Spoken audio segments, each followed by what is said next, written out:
الرحمن علم القرآن خلق الإنسان الرحمن মানে আল্লাহ, রহমান মানে কে? আওয়াজ হয় নাই, চিৎকার দিয়ে বলেন রহমান মানে কে? আল্লাহ। এবার রহমান পর্যন্ত যদি তুমি পৌঁছাইতে চাও, আর রহমান আল্লামাল কুরআন খালাকাল ইনসান, রহমান আল্লাহ, ইনসান আমরা। আল্লাহ পর্যন্ত আমাদের পৌঁছাইতে হবে, জান্নাত পর্যন্ত আমাদের যাইতে হবে, আখিরাতে আমাদের পুরস্কার পাইতে হবে, আল্লাহকে আমাদের পাইতে হবে, আল্লাহর নিয়ামত ভোগ করতে হবে। অতএব তুমি যদি দয়াময় রহমানের কাছে যাইতে চাও, মাঝখানে একটা ব্রিজ আছে, ব্রিজ, এই ব্রিজটা তুমি নিজে বানাও, আল্লাহর কাছে পৌঁছায় যাইবা। সেই ব্রিজটা হলো আর রহমান আল্লামাল কুরআন খালাকাল ইনসান। আগে রহমান, মাঝখানে কুরআনের ইলম, তারপরে ইনসান। ইনসান তুমি যদি প্রথমে রহমানের কাছে যাইতে চাও, মাঝখানের ব্রিজটাকে তোমার বানাইতে হবে। এই ব্রিজের নাম হলো ইলম। এই ব্রিজের নাম কি বলেন?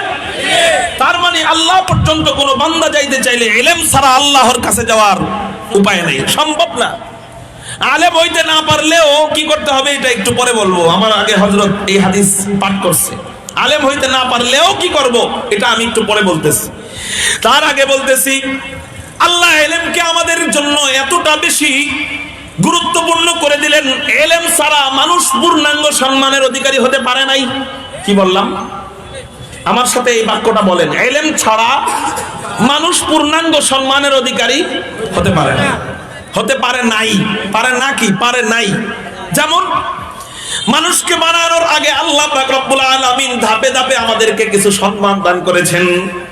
যেমন আপনাকে আমাকে বানান নাই, আপনাকে আমাকে বানানোর আগে আল্লাহ পাক রব্বুল আলামিন 7 আসমান বানাইলেন, আল্লাহ 7 জমিন বানাইলেন, আল্লাহ পাহাড় বানাইলেন, আল্লাহ নদী নালা বানাইলেন, আল্লাহ চন্দ্র সূর্য বানাইলেন, আল্লাহ রাত দিন বানাইলেন, আল্লাহ অক্সিজেন বানাইলেন, আল্লাহ পাক রব্বুল আলামিন বাতাস বানাইলেন, আল্লাহ রাত বানাইলেন, আল্লাহ অন্ধকার বানাইলেন, আল্লাহ আলো বানাইলেন, আমি যা দেখি তা বানাইলেন, যা দেখি না তাও বানাইলেন।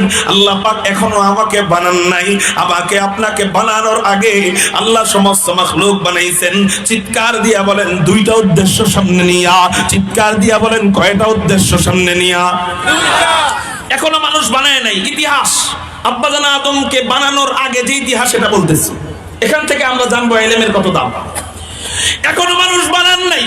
আল্লাহ পাক রব্বুল আলামিন 7 আসমান, 7 জমিন, নদী নালা, পাহাড় পর্বত, চন্দ্র সূর্য সব বানাইলেন দুইটা উদ্দেশ্য সামনে নিয়া। এক নম্বর উদ্দেশ্য হলো ইবাদত করবি আমি আল্লাহ, আর খেদমত করবি আমার বন্ধু, আমার বান্দা মানুষের। আল্লাহ এখনো মানুষ বানায় নাই, মানুষ বানানোর আগে সব মাখলুক বানাইলেন। কয় উদ্দেশ্য সামনে নিয়া? এক নম্বর উদ্দেশ্য ইবাদত করবি আমি আল্লাহ। দলিল, ইউসাব্বিহু লিল্লাহি মা ফিস সামাওয়াতি ওয়া মা ফিল আরদ। আসমান এবং জমিনের মাঝখানে যা যা যা যা কিছু আছে সবকিছু আল্লাহ পাকের তাসবিহ জপে। অতএব আল্লাহ যেহেতু বলছেন সব আল্লাহ পাকের তাসবিহ জপে, তার মানে আমি বুঝলেও আল্লাহ পাকের তাসবিহ জপে, আমি না বুঝলেও সবকিছু আল্লাহ পাকের তাসবিহ জপে। ঘোড়া চিহি চিহি করে, বিড়ালে মেও মেও করে, গরুতে হাম্বা হাম্বা করে, কুকুরে গেউ গেউ করে, এটা আমার আপনার কাছে গেউ গেউ, কিন্তু ওরা ওদের ভাষায় আল্লাহ তাসবিহ জপে। সব আল্লাহ পাকের তাসবিহ জপে। আসমান আল্লাহ পাকের তাসবিহ জপে, জমিন আল্লাহ পাকের তাসবিহ জপে, এই চেয়ার আল্লাহ পাকের তাসবিহ জপে, সব আল্লাহ পাকের তাসবিহ জপে।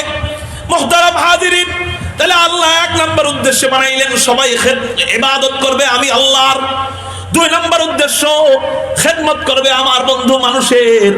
এখনো মানুষ বানাইলেন না, মানুষ বানানোর আগে খাদেম বানায় রাখলেন। আল্লাহ আমারে কত ভালোবাসে, এখনো মানুষ বানায় নাই, মানুষ বানানোর আগে খাদেম বানাইছে। দেখবেন মায়ের গর্ভ থেকে যখন সন্তান ভূমিষ্ঠ হয়, সন্তান ভূমিষ্ঠ হওয়ার আগে মা পুরাতন স্বামীর লুঙ্গিগুলো একত্রিত করে, স্বামীর পুরাতন লুঙ্গিগুলো একত্রিত করে, তার পরনের পুরাতন কাপড়গুলো একত্রিত করে। কেন কেন কেন? ছোট ছোট কাঁথা বানায়। ছোট্ট একটা বালিশ বানায়, ছোট্ট একটা মশারি তৈরি করে। আপনি মাকে জিজ্ঞাসা করবেন, মা আমার ভাইয়া তো এখনো জমিনে আসে নাই, সে তো তোমার পেটের ভিতরে, তাহলে এখনই আগেই এগুলা বানাইতেছো কেন? মা মুস্কি হাসবে আর বলবে, বাবা রে, তোমার ভাইয়া যে কোনো মুহূর্তে জমিনে আইসা পড়বে, দুনিয়াতে আইসা পড়বে। দুনিয়াতে আসার পর তোমার ভাইয়ার যেন চুল পরিমাণও কষ্ট না হয়, এই জন্য আমি মা তোমার ভাইয়ার জন্য সবকিছু আগেই রেডি করে রাখতেছি। মায়ের চেয়ে কোটি কোটি গুণ বেশি দয়ালু কে? আমি আস্তে কইছি দেখে আপনারা আস্তে কইতেছেন। মায়ের চেয়ে কোটি কোটি গুণ বেশি দয়ালু কে? আল্লাহ পাক রব্বুল আলামিন আপনাকে আমাকে বানানোর আগে আমার আপনার জন্য কি কি লাগবে সব আল্লাহ বানাইলেন। বানানোর পর এবার আল্লাহ পাক রব্বুল আলামিন এক পরামর্শ সভায় পরামর্শ সভার আয়োজন করলেন। দেখেন, মা সন্তানের জন্য আগেই সব বানায়, সন্তানের সম্মান বাড়ায় না কমায়? আল্লাহ আমার আপনার জন্য সব আগেই বানায়, আমার আপনার সম্মান আল্লাহ কমাইছেন না বাড়াইছেন? তাহলে আমরা এক নম্বরে সম্মান পেয়ে গেলাম। আমাদের জন্মের আগেই, আমাদেরকে বানানোর আগেই আল্লাহ আমারে এক নম্বর সম্মান দিয়ে দিলেন। দুই নম্বরের সম্মান আল্লাহ দিচ্ছে কেমনে? আল্লাহ পাক রব্বুল আলামিন ফেরেশতাদেরকে এক পরামর্শ সভায় ডাক দিলেন। আল্লাহ পরামর্শ সভায় বললেন, ওয়া ইয ক্বালা রাব্বুকা লিল মালাইকাতি ইন্নী জাইলুন ফিল আরদি খলিফা। ও আমার ফেরেশতারা, আমি জমিনে আমার প্রতিনিধি বানাইতে চাই, তোমরা কি বলো? এখানে আল্লাহ আমাদের সম্মান আরো বাড়িয়ে দিলেন। কেমনে সম্মান বানাইলেন? আল্লাহ সাত আসমান বানাইছেন, কোনো পরামর্শ করেন নাই। আল্লাহ সাত জমিন বানাইছেন, কোনো পরামর্শ করেন নাই। আল্লাহ নদী নালা বানাইছেন, কোনো পরামর্শ করেন নাই। আল্লাহ পাহাড় পর্বত বানিয়েছেন, কোনো পরামর্শ করেন নাই। আল্লাহ চন্দ্র সূর্য বানিয়েছেন, কোনো পরামর্শ করেন নাই। আল্লাহ আর জান্নাত বানাইছেন, কোনো পরামর্শ করেন নাই। আল্লাহ সাত জাহান্নাম বানাইছেন, কোনো পরামর্শ করেন নাই। আল্লাহ আরশে আজিমকে বানিয়েছেন, কোনো পরামর্শ করেন নাই। ও বান্দা, তোমাকে আমাকে বানানোর সময় আল্লাহ আলাদাভাবে পরামর্শ কেন করলেন? আল্লাহ তো পরামর্শের কোনো দরকার নাই। কারণ কি পরামর্শের দরকার কার? যারা সিদ্ধান্তহীনতায় ভুগে যে আমি এই কাজটা করলে এটা সঠিক হবে না বেঠিক হবে, তার জন্য পরামর্শের দরকার। কিন্তু আল্লাহ যা করেন তা ঠিক, যা করেন না তাও ঠিক। অতএব আল্লাহর জন্য পরামর্শের প্রয়োজন নেই। তারপরেও আল্লাহ আপনাকে আমাকে বানানোর সময় স্পেশাল ভাবে পরামর্শের ব্যবস্থা কেন করলেন? কয় আমার বান্দারা, তোদের শান, তোদের মান, তোদের মাকাম, তোদের আজমত, তোদের ইজ্জত সমস্ত মাখলুকদের কাছে বাড়ানোর জন্য, তোদেরকে সবার কাছে আনকমন বানানোর জন্য আমি আল্লাহ স্পেশাল ভাবে পরামর্শের ব্যবস্থা করলাম। একটু চিৎকার দিয়া বলেন না আলহামদুলিল্লাহ। আলহামদুলিমান কদ্দারা খাইরা ওয়া খাবালা, আলহামদুলিমান কদ্দারা খাইরা ওয়া খাবালা, ওয়াশ শুকরু লিমান সাওয়ারা হুসনা ওয়া জামালা, ফারদুন সামাদুন আন সিফাতিল খালকি বারিউন। বড় মুসলমান জোরে বলি আল্লাহু আকবার। ফারদুন সামাদুন আন সিফাতিল খালকি বারিউন, রাব্বুন আযালিয়্যুন খালাকাল খালকা কামালা, রাব্বুন আযালিয়্যুন খালাকাল খালকা কামালা, আল আনা কামা কানা ওয়া লাম ইয়ালকা যাওয়ালা, আল আনা কামা কানা ওয়া লাম ইয়ালকা যাওয়ালা, লা শিবহা ওয়ালা মিছলা ওয়ালা আম্মা ওয়া ক্বালা, লা শিবহা ওয়ালা মিছলা ওয়ালা আম্মা ওয়া ক্বালা। ও দুনিয়ার মানুষরা, ও আদম সন্তানরা, নিজের দাম নিজে জানো না, এই জন্যই তো তোমার মালিক আল্লাহরে চিনো না। নিজের দাম যদি নিজে জানতা, এত সুন্দর দেহকে জাহান্নামের দিকে ঠেলা দিতা না। আল্লাহ আমাদেরকে সম্মান দিলেন দ্বিতীয় ধাপ। আগে পাইছিলাম একটা, এখন পাইলাম কয়টা? আমাকে আপনাকে বানানোর সময় আল্লাহ পরামর্শ করলেন, সম্মান পেয়ে গেলাম 2 নম্বর। 3 নম্বর সম্মান আল্লাহ ফেরেশতাদেরকে বললেন, ইন্নী জাইলুন ফিল আরদি খলিফা, আমি জমিনে আমার প্রতিনিধি বানাতে চাই, আমি জমিনে আমার প্রতিনিধি পাঠাতে চাই, আমি জমিনে আমার প্রতিনিধি বানাতে যাচ্ছি। আচ্ছা, আল্লাহ তো বলতে পারতেন আমি জমিনে আমার বান্দা বানাবো, আল্লাহ এটা বললেন না।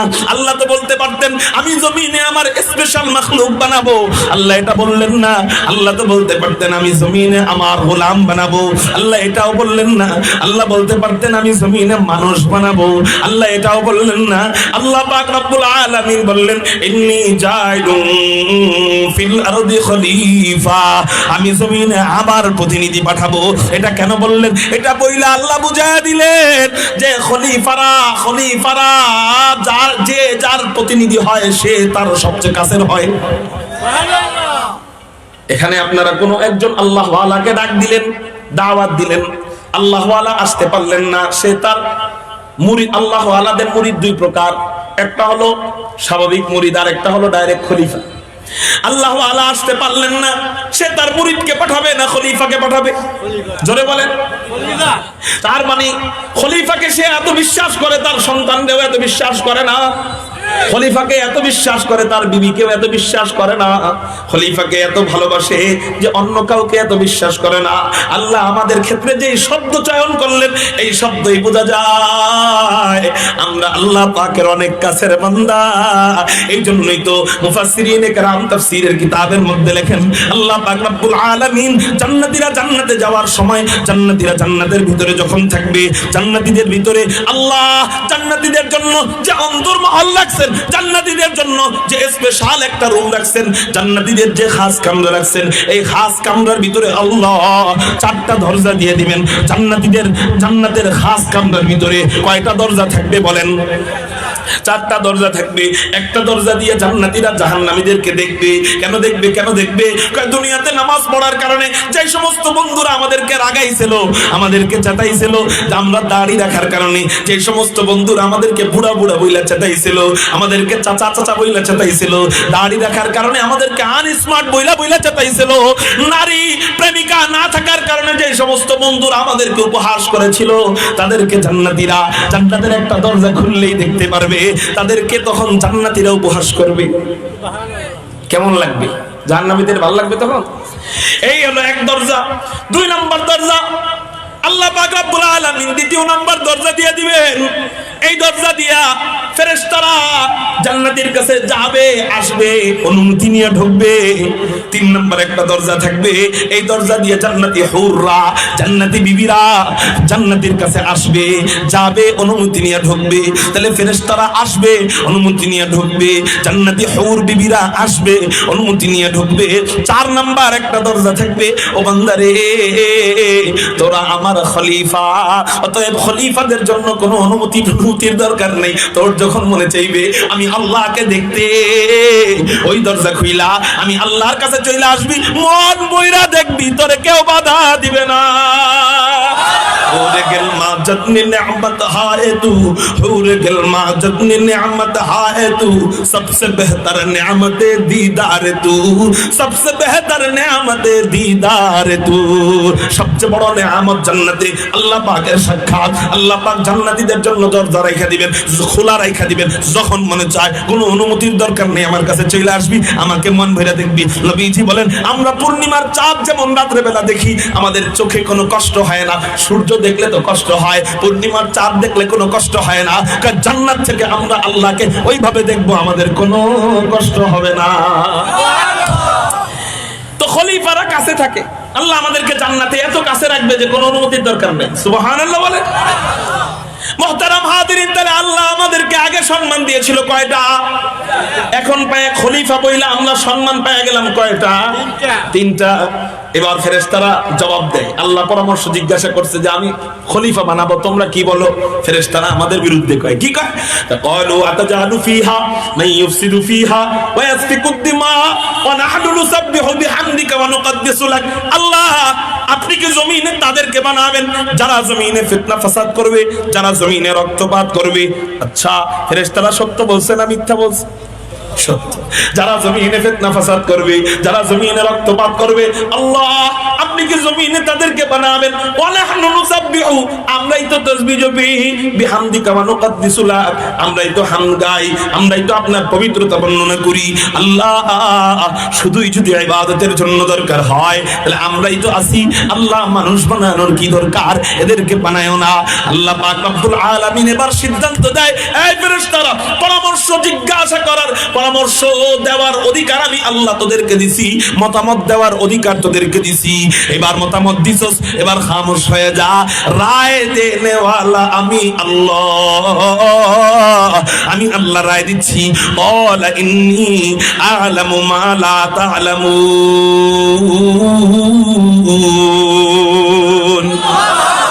আল্লাহ পাক রব্বুল আলামিন বলেন, আমি আল্লাহ যেটা জানি এটা তোরা জানিস না।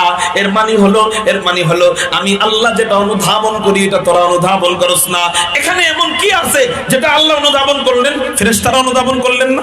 ফেরেশতাদের কথা তো সত্য, আমরা গুনাহ করব এটাও সত্য, আমরা রক্তপাত করি এটাও সত্য, আমরা ফিতনা ফাসাদ করি এটাও সত্য, ফেরেশতারা তাসবিহ জপে এটাও সত্য।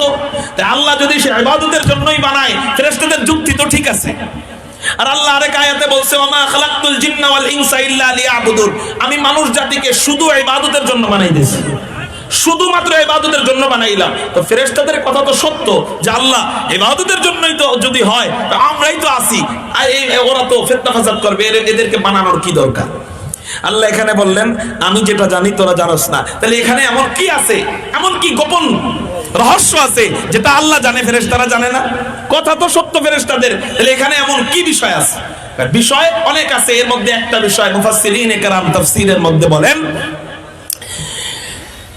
ফেরেশতাদের ইবাদত আল্লাহর কাছে ভালো লাগে, ঠিক আছে, কিন্তু ফেরেশতাদের ভিতরে আল্লাহ গুনাহের যোগ্যতা দেয় নাই। তো যার ভিতরে গুনাহের যোগ্যতা নাই সে কি করবে? সবাই বলেন, যার ভিতরে গুনাহের যোগ্যতা নাই এরা ধমকাইলেও ইবাদত করবে, আদেশ দিলেও ইবাদত করবে, আদেশ না দিলেও ইবাদত করবে। আর মানুষ জাতির ভিতরে আল্লাহ গুনাহের যোগ্যতাও দিবেন, ইবাদতের যোগ্যতাও দিবেন, বরং আকর্ষণ দিবেন গুনাহের দিকে। মানে ইবাদতের তুলনায় আকর্ষণ কিসের উপরে বেশি? গুনাহের উপরে। ফেরেশতাদের আকর্ষণ কিসের উপরে বেশি? ইবাদতের উপর। ফেরেশতাদের আকর্ষণ গুনার দিকে নাই, মানে এদের গুনাহ ওদের করা সম্ভব না ফেরেশতাদের দ্বারা। কিন্তু মানুষদের আকর্ষণ গুনাহের দিকে, মানুষদের আকর্ষণ ইবাদতের দিকে কম। এবার ও ফেরেশতারা, তোমাদের আকর্ষণ ইবাদতের দিকে, তোমাদের ইবাদত দেখে আমি আল্লাহ মজা পাই, তো আকর্ষণ আছে এই জন্য ইবাদত করো। কিন্তু মানুষ আমি বানাবো, এদেরকে গুনাহের আকর্ষণ দিয়ে বানাবো, ইবাদতের যোগ্যতাও দিব, গুনাহের যোগ্যতাও দিব, গুনাহের আকর্ষণ দিব। অতএব এরপরেও আমার যেই বান্দা গুনাহকে লাথি দিয়া ইবাদত করবে, সেই বান্দার ইবাদত দেখা তোমাদের ইবাদত দেখার চেয়ে হাজার কোটি গুণ বেশি মজা পাবো।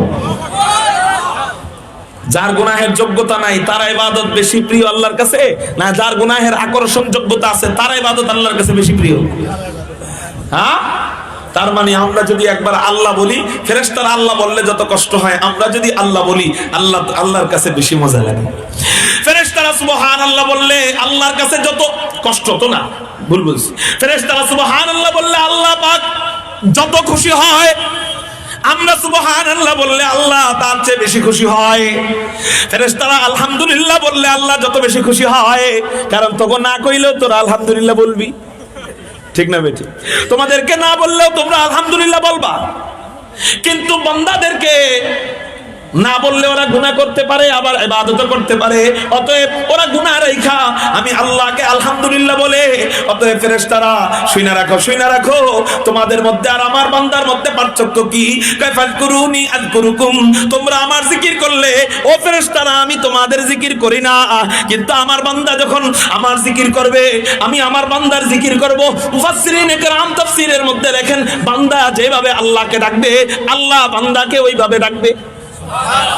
বান্দা যদি বলে সুবহানাল্লাহ সুবহানাল্লাহ সুবহানাল্লাহ সুবহানাল্লাহ, আল্লাহ পাক আল্লাহ পাক আল্লাহ, বলেন না একটু, আল্লাহ পাক আল্লাহ পাক আল্লাহ পাক আল্লাহ পাক, আল্লাহ বলে বান্দা তুইও পাক, বান্দা তুইও পাক, বান্দা তুইও পাক, বান্দা তুইও পাক, সুবহানাল্লাহ। মুহতারাম হাজিরিন, এই জন্য আমাদের ডাকে আল্লাহ সাড়া দেয় না, বরং আমরা যদি এককভাবে জিকির করি, নবীজি বলেন আল্লাহ এককভাবে আমাকে স্মরণ করে জিকির করে। আর আমি যদি ভরা মজলিসে আল্লাহ পাকের জিকির করি, আল্লাহ পাক রব্বুল আলামিন আরশে আজিমের পাশের ফেরেশতাদেরকে ডাক দিয়ে মজলিস কায়েম করে, আল্লাহ ওই মজলিসে আমাদের নামের জিকির করে। এই হলো ফেরেশতাদের ইবাদত আর আমাদের ইবাদতের মধ্যে পার্থক্য। তাদের জিকিরে আল্লাহ জিকির করে না, আমাদের জিকিরে আল্লাহ আমার নামের জিকির করে। সুবহানাল্লাহ বলেন। এজন্য আল্লাহ বললেন ক্বালা ইন্নী আ'লামু মা লা তা'লামুন, আমি আল্লাহ যা জানি এটা তোরা জানিস না।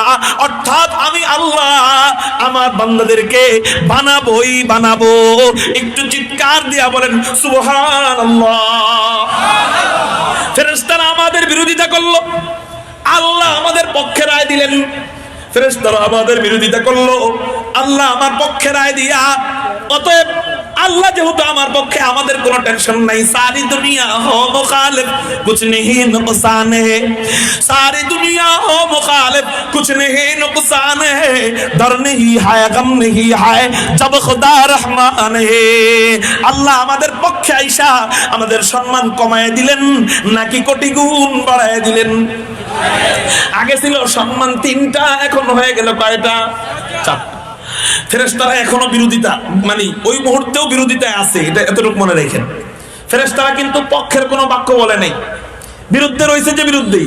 তারপরে কি হয় দেখেন, আল্লাহ 4 নম্বর সম্মান দেওয়ার পর ফেরেশতারা আল্লাহকে জিজ্ঞাসা করলেন, আল্লাহ দামি জিনিস দামি জায়গায় রাখতে হয়, ঠিক না?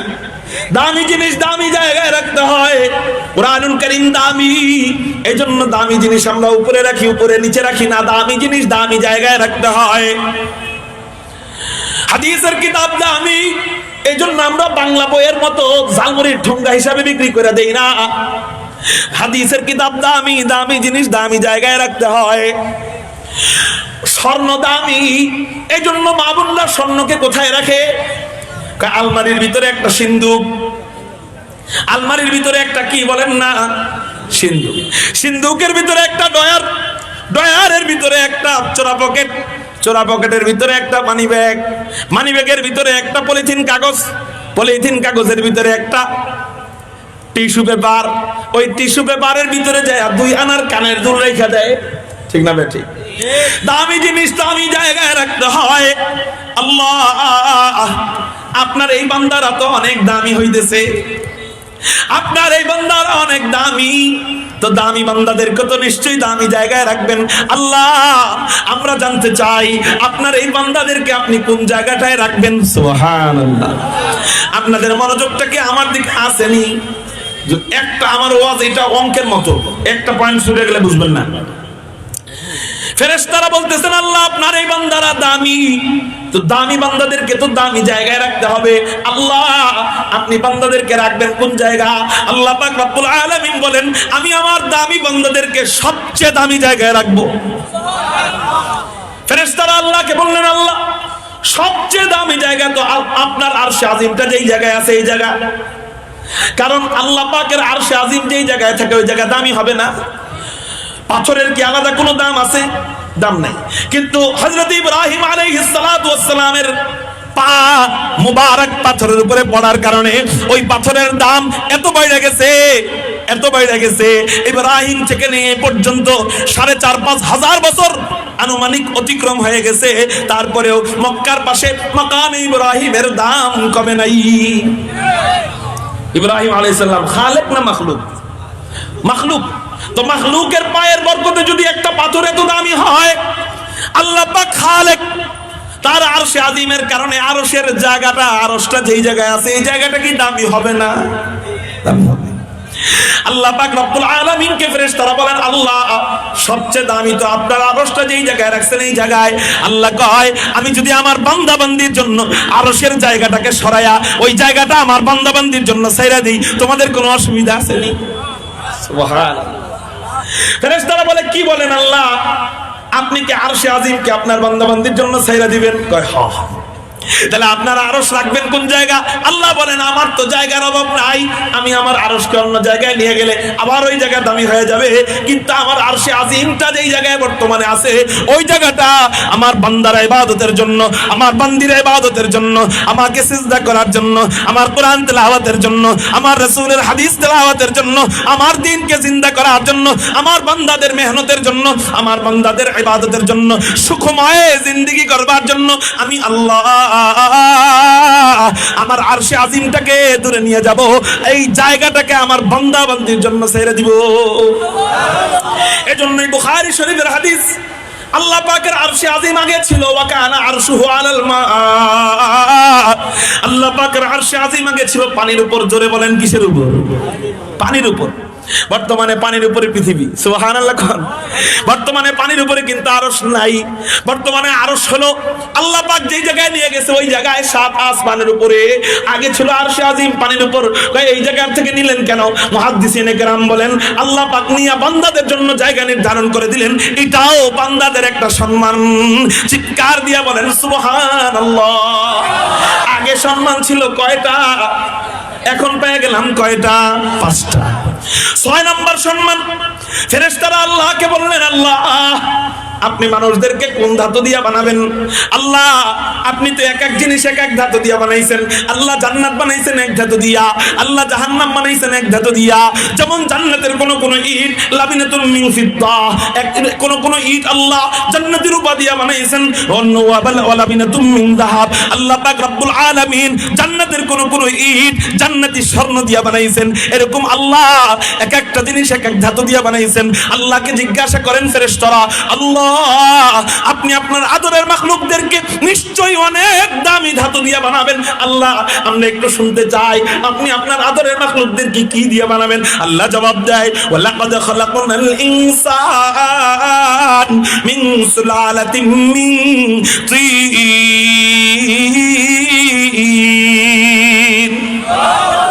আমি আমার বান্দাদেরকে মাটির সারাংশ দিয়া বানাইলাম। আল্লাহ স্বর্ণ দিয়া বানাইলেন না, আল্লাহ রূপা দিয়া বানাইলেন না, আল্লাহ হীরা দিয়া বানাইলেন না, আল্লাহ মাটি দিয়া বানাইলেন। আরে এতক্ষণ পর্যন্ত সম্মান 5টা বুঝলাম, কিন্তু হুজুর 6 নম্বরের সম্মানটা বুঝলাম না কেন? আল্লাহ যদি আমাদেরকে হীরা দিয়া বানাইতেন বুস্তামনের সম্মান বাড়ায় দিছে। আল্লাহ যদি আমাদেরকে রূপা দিয়া বানাইতেন বুস্তামনের সম্মান বাড়ায় দিছে। আল্লাহ যদি আমাদেরকে মণিমুক্তা দিয়া বানাইতেন বুস্তামনের সম্মান বাড়ায় দিছে।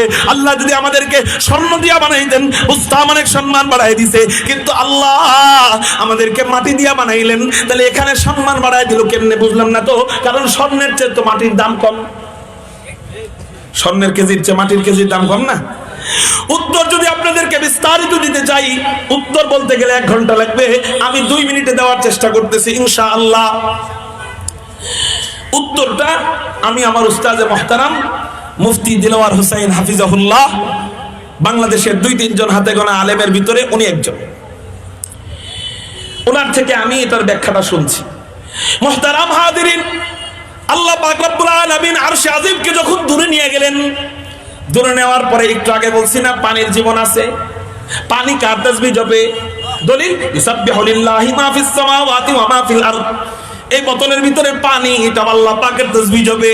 আমরা হয়তো বুঝি না, কিন্তু বুঝনেওয়ালারা ঠিকই বুঝে।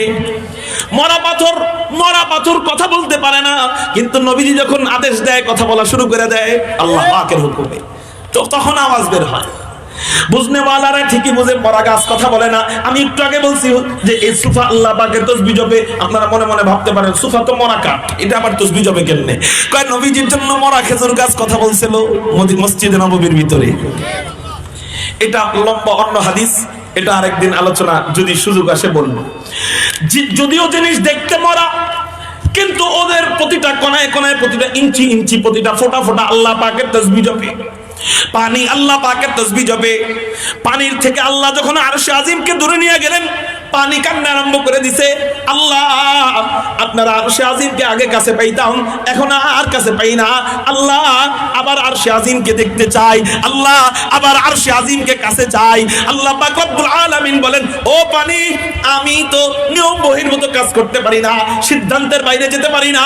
অতএব আমি জানি তোরা আমারে ভালোবাসোস, কিন্তু তাই বলে এই নয় যে আমি সিদ্ধান্তের বাইরে চলে যাব। আমার আরশকে আমি দূরে নিয়ে গেছি, এই আরশকে আমি আর কাছে নিব না, তোদের কাছে আমি আল্লাহ আর নিব না। কিন্তু তোদেরকে সান্ত্বনা দেওয়ার জন্য আমার আরশে আজিম থেকে নূরের তাজাল্লি ফেলতেছি। এই নূরের তাজাল্লিকে তোরা দেখবি, নূরের তাজাল্লিকে চুম্বন করবি। এই নূরের তাজাল্লিকে দেখা আমি আল্লাহকে দেখার তৃষ্ণা নিবারণ করবি। আমি আল্লাহর আরশকে দেখার তৃষ্ণা নিবারণ করবি। আল্লাহ পাক রব্বুল আলামিন আরশে আজিম থেকে নূরের তাজাল্লি ফেললেন। যেই বরাবর নূরের তাজাল্লি ফেললেন, ওই বরাবর আল্লাহ একটা ঘর নির্মাণ করে দিলেন। সেই ঘরের নাম হলো বাইতুল্লাহ। মুহতারাম হাজিরিন, ওই চতুর্দিক থেকে পানি। নূরের তাজাল্লিকে দেখতে আসা আরম্ভ করলো। নূরের তাজাল্লি কেমন এটা আমি জানি না, কেমন এটা জান্নাতে গেলে দেখে নিয়ে। এই নূরের তাজাল্লিকে দেখতে আসে, নূরের তাজাল্লিকে চুমু খায়। পানি দেখতে আসার পর পানির জায়গায় চলে যায়। পানির সাথে দুইটা জিনিস আসে, একটা হলো পানি, আরেকটা হলো পানির ফেনা। কি বলেন তো, চলার ক্ষেত্রে দ্রুত গতিতে চলে বেশি কে, ফেনা না পানি? পানি। জোরে বলেন কি? আপনি বালতির মধ্যে ফেনা ওই হুলের গুঁড়া গুলাইন ফালাইবেন, আগে পড়বো কি? পানি, তারপরে ফেনা আস্তে আস্তে যাবে। ফেনার কাজ হলো জমাটবদ্ধ থাকা, পানির কাজ হলো চলে যাওয়া।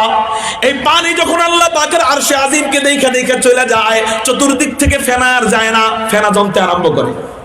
বিশাল বিস্তৃত এলাকা নিয়ে ফেনাগুলো যখন জমা যায়, আল্লাহ পাক বলে বাস হয়ে গেছে, আমার চাহিদা মতো ফেনাগুলো জমে গেছে। এবার আল্লাহ পাকের আদেশে এই পানিকে আল্লাহ আদেশ করে, এই পানি এবার সব পানিরা শুনে আনে, সব দিক থেকে একতালে একযোগে একই কিলোমিটার গতিতে এই ফেনাকে চাপ দিবি। এক দিক থেকে বেশি দিবি, আরেক দিক থেকে কম দিবি, তাইলে ফেনাটা ডিমের মতো হয়ে যাইতে পারে। এমন নয়, সকলে মিলে একত্রে একতালে চাপ দিবি, যাতে করে মাঝখানের ফেনাটা গোলাকার বস্তু হইতে পারে। আল্লাহ পাকের আদেশে পানি একতালে একযোগে এমন চাপ দেয় যে গোলাকার ওই ফেনাটা একটা গোলাকার জমাট বস্তুতে পরিণত হয়ে যায়। ওই জমাট বস্তুর নামই হলো জমিন। জমাট বস্তুর নাম কি? এই মাটি। এই মাটির উপরের চামড়াকে বলা হয় আদিম। উপরের চামড়া দিয়ে আল্লাহ পাক রব্বুল আলামিন আব্বাজান আদমকে বানাইলেন। এবার আপনার প্রশ্নে চলে যাই। প্রশ্ন হলো, মানুষদেরকে যেহেতু এত দামি বানাইছেন, তাহলে হীরা দিয়া বানাইলেই তো পারতেন।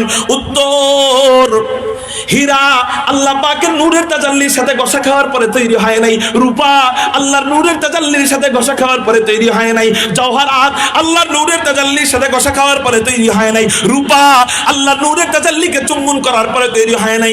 মাটি আল্লাহর নূরের তাজাল্লিকে দেখতে আসার পর, ঘষা খাওয়ার পর, বাড়ি খাওয়ার পরে তৈরি হয়েছে। এই জন্য আল্লাহর কাছে স্বর্ণের চেয়ে মাটির দাম বেশি, হীরার চেয়েও মাটির দাম বেশি, রূপার চেয়েও মাটির দাম বেশি। আকাশ পাতাল প্রকম্পিত করে চিৎকার দিয়ে বলি না আল্লাহু আকবার। স্বর্ণের চেয়েও মাটির দাম আল্লাহর কাছে কি কেন দাম বেশি? বুঝলেন তো? এবার বুঝলেন তো? বুঝেন নাই কারা কারা আল্লাহু আকবার বলে হাত উঠান। একদম সারা সবাই বুঝছেন তো? আলহামদুলিল্লাহ। আচ্ছা, ওই বাকি একজন যে বুঝেন নাই ফোন দিয়ে বুঝাই দিও মনে। তাইলে আল্লাহ পাক রব্বুল আলামিন এবার বলেন, মাটি দিয়ে আমাদেরকে না বানাইলে যদি স্বর্ণ দিয়ে বানাইতেন আপত্তি করতাম কিনা? আল্লাহ নূরের তাজাল্লিকে দেখতে যাওয়ার পরে যে ধাতু হইছে, ওই ধাতু দিয়ে বানাইলে না আমাদের সম্মান বেশি। এটা অনেক দরে বেশা মানতে চায় না, এই জন্যই তো নবীজিকে মাটির তৈরি বলতে চায় না। মাটি, ওয়ালাকাদ কাররামনা বানি আদম। আল্লাহ বলছেন আমি মাটির সন্তানকে সম্মানিত বানাইলাম, আর ওরা মাটির সন্তান সম্মানিত এটা মানতে চায় না। আল্লাহ আমাদেরকে বুঝার তৌফিক দান করুক, বলি আমিন। তাহলে আগে সম্মান ছিল কয়টা? এখন হয়ে গেল কয়টা? 7 8। সংক্ষেপে বলতেছি, খেয়াল করেন। 7 নম্বর সম্মান, ও আল্লাহ আপনি মানুষদেরকে বানাইবেন মাটি দিয়া, ঠিক আছে, কিন্তু আপনি কোন মহিলা বানাইবেন নাকি? কারণ আল্লাহ পাক রব্বুল আলামিন, ইখতিলাফ আছে এটা নিয়ে। কেউ বলেন আল্লাহ পাক শুধু মানুষকে কোন ছাড়া বানাইছেন, আবার কেউ বলেন আল্লাহ 4টা জিনিস কোন ছাড়া বানাইছেন, এর মধ্যে মানুষ একটা। আল্লাহ নিজের কুদরতে হাত দিয়া 4টা জিনিস বানাইছেন, এর মধ্যে মানুষ একটা। মুহতারাম হাজিরিন, তো ফেরেশতারা বলেন আল্লাহ আপনি মানুষদেরকে কি কোন বইলা বানাইবেন? ওয়া ইযা আরাদা শাইআন আইয়াকুলা লাহু কুন ফায়াকুন। আল্লাহ আপনি জাহান্নাম বানাইলেন কোন দিয়া, আপনি জান্নাত বানাইলেন কোন বইলা, আপনি জমিন বানাইলেন কোন বইলা, আপনি পাহাড় পর্বত বানাইলেন কোন বইলা, আল্লাহ নদী নালা বানাইলেন কোন বইলা, আল্লাহ চন্দ্র সূর্য বানাইলেন কোন বইলা, আল্লাহ রাত বানাইলেন কোন বইলা, আল্লাহ দিন বানাইলেন কোন বইলা। আপনি আপনার এই আদরের বান্দাদেরকে কোন বইলা বানাবেন কিনা? আল্লাহ বলেন না না না, খালাকতু বিয়াদাইয়া, আমি আমার আদরের বান্দাদেরকে কোন বইলা বানাবো না, আমার কুদরতি হাত দিয়া আদর কইরা কইরা আমার প্রেম আর ভালোবাসা দিয়া বানাবো। সম্মান আগে ছিল কয়টা? 6টা, এখন হইল কয়টা? 8 নম্বর সম্মান, আল্লাহ পাক রব্বুল আলামিন নিজের কুদরতি হাত দিয়ে এই গালটারে বানাইছে, আর এই গালের মধ্যে প্রতি সপ্তাহে চাষা দেও না, ধরা খাইবা। আল্লাহ কুদরতি হাত দিয়া নাকটারে ধইরা আদর কইরা বানাইয়া, ঠোঁটটারে ধইরা আদর কইরা বানাইয়া, কপালটারে ধইরা আদর কইরা বানাইয়া, গালটারে ধইরা আদর কইরা বানাইয়া, চুটনিটারে ধইরা আদর কইরা বানাইয়া, কানটারে ধইরা আদর কইরা বানাইয়া আল্লাহ পৃথিবীবাসীকে চ্যালেঞ্জ করে ঘোষণা দিলেন, কসম কসম কসম কসম ওয়াত-তিন ওয়াজ-যাইতুন ওয়া তুরি সিনিন ওয়া হাদাল বালাদিল আমিন লাকাদ খালাকনাল ইনসানা ফি আহসানি তাকওয়িম। আল্লাহ পাক রব্বুল আলামিন কসম কাইটা বললেন, চারটা জিনিসের কসম কাইটা আল্লাহ তাকিদ বাড়ানোর জন্য আরো দুইটা তাকিদ ব্যবহার করে, লাম লিত তাকিদ, কদ লিত তাকিদ, লাকাদ খালাকনাল ইনসান ফি আহসানি তাকওয়িম।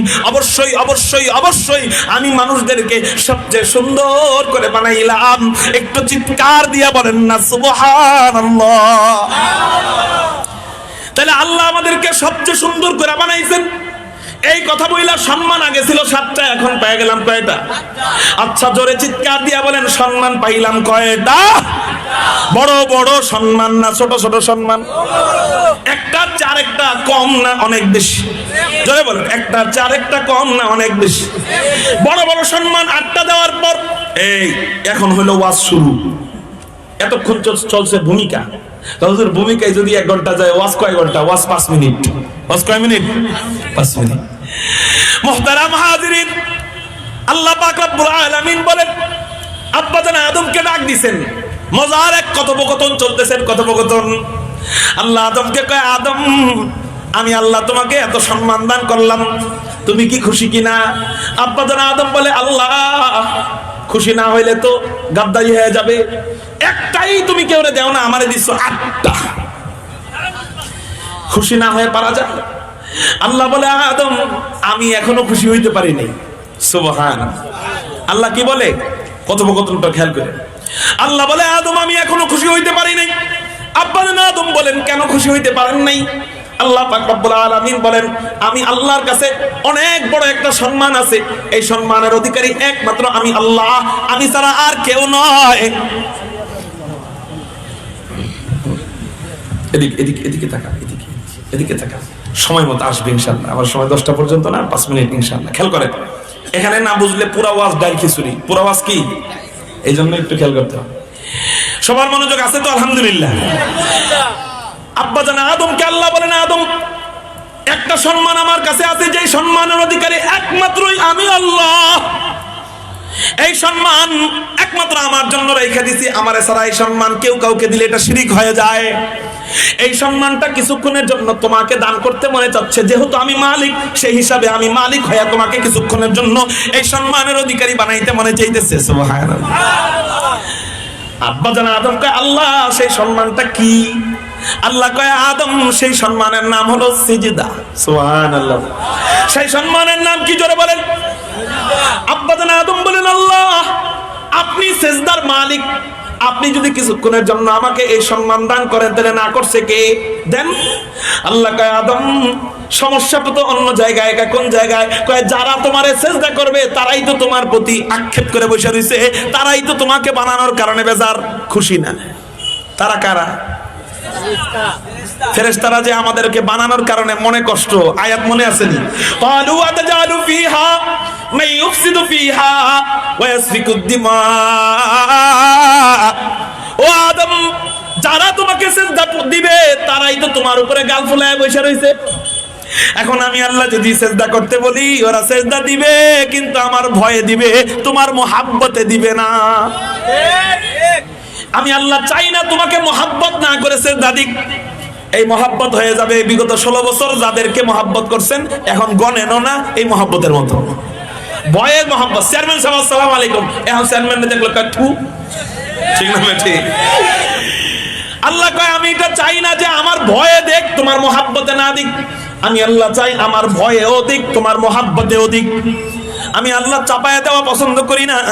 আমি আল্লাহ চাই না চাপায়া দিতে, ওরা যেন তোমাকে সিজদা করবে মোহাব্বত নিয়ে, এটা আমি আল্লাহ চাই। আব্বা জান আদম বললেন, আল্লাহ আপনি আমাকে সম্মান দিতে দিতে দিতে দিতে বড় বড় 8টা সম্মান দিয়ে দিলেন, এরপরেও ফেরেশতাদের দিলে আমার প্রতি যদি মোহাব্বত না ঢুকে আর কবে ঢুকবে? কথা ঠিক না বেঠিক? 8টা দিয়ে দেওয়ার পরেও যদি সম্মান না ঢুকে, মোহাব্বত না ঢুকে, আর কবে ঢুকবে?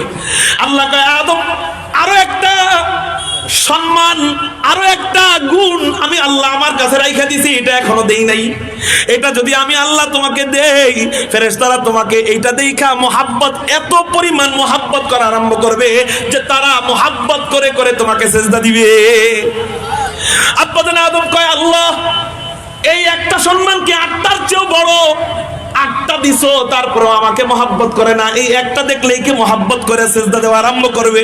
আল্লাহ বলেন, হ্যাঁ হ্যাঁ হ্যাঁ, এই সম্মান 8টার চেয়েও বড়। এই একটা দিলে ফেরেশতারা তোমার প্রতি মোহাব্বত শুরু করে দিবে। এই মোহাব্বত কিয়ামত পর্যন্ত না, এই মোহাব্বত আদি অনন্তকাল দেখাবে, অর্থাৎ জান্নাতেও ফেরেশতারা তোমাদের খাদেম হবে। সুবহানাল্লাহ। আব্বা জান আদম কয়, আল্লাহ সেটা কি এমন সম্মান, এত দামি সম্মান যেটা 8টার চেয়েও দামি, যেটা দেখার সাথে সাথে ফেরেশতারা আমার প্রতি মোহাব্বত বাড়ায় দিবে? আল্লাহ কয়, আদম সেই সম্মানের নাম হলো, দেখি তো আপনারা বলতে পারেন কিনা? হ্যাঁ জোরে কোন?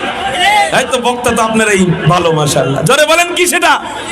ইয়ারফাইল্লাহুল লাযীনা আমানু মিনকুম ওয়াল্লাযীনা উতুল ইলমা দারাজাত। আয়াতের কথা মনে আছে নি? ইলমের সম্মান, ইলম অধিকার, ইলম অর্জন করলে, ইলম প্রাপ্ত হলে তার সম্মান বাড়ায় দেয় কে? আল্লাহ পাক রব্বুল আলামিন আব্বা জান আদমকে এবার ইলম দান করলেন। ওয়া আল্লামা আদামাল আসমা কুল্লাহা সুম্মা আরাদাহুম আলাল মালাইকা ফাকালা আনবিউনি বিআসমাইহা উলাইন কুনতুম সাদিকিন।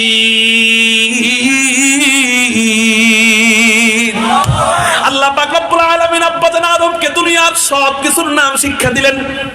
শুধু নাম শিক্ষা দিলেন না, তাফসীরে রুহুল মাআনির মধ্যে পাওয়া যায় আল্লাহ পাক রব্বুল আলামিন আব্বা জান আদমকে শুধু নাম শিক্ষা দিলেন তা না, ওই নাম কোন ভাষার, ওই ভাষা কোন ভাষা, এরকম সহ আল্লাহ ওই নামের গুণাগুণগুলা কি কি, এটা কেন রাখা হয়, ওই নাম রাখার কারণগুলা কি কি, এই নাম কোন কোন এলাকায় হয়, এরকম সহ আল্লাহ আব্বা জান আদমকে 7 লক্ষ ভাষার হাফেজ বানাইলেন।